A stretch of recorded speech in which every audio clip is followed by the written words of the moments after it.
Hi, I'm Lorna Lyle in the TMC Newsroom. Satellite communication technology is changing how news agencies are able to deliver headlines and content in a new, faster way. And with the popularity of mobile devices, that technology fulfills consumers' appetite for news on demand. One player in mobile satellite communications is CCOM Satellite Systems. The company develops and deploys a commercial-grade mobile satellite-based technology for the delivery of two-way high-speed internet, VoIP, and video services into vehicles. CCOM has created a range of mobile auto-deploying antennas and controllers named iNetView. With the new iNetView system, news agencies can use mobile communications equipment to report news on the spot. Mobile units are typically vans equipped with advanced two-way audio and video transmitters and receivers that use dish antennas that can be directed at satellites. When used in the field, the iNetView antenna aligns itself with the press of a button to the appropriate satellite. Satellite news gathering trucks were historically large and cumbersome, loaded with massive C-band dishes, single-channel transmitters, and multi-person crews. But with the advent of high-definition television, today's vehicles are smaller and can be operated by one person.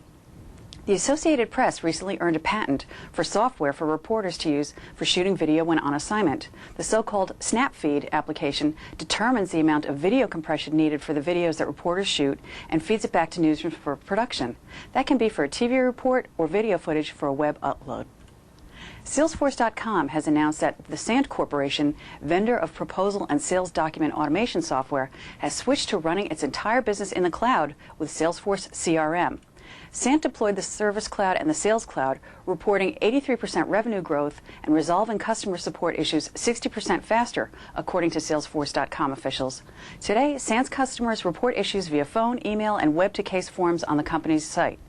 All of these interactions are logged and tracked in the Service Cloud, and every professional services engagement is tracked and managed in the Sales Cloud, from initial sale to final delivery, company officials say.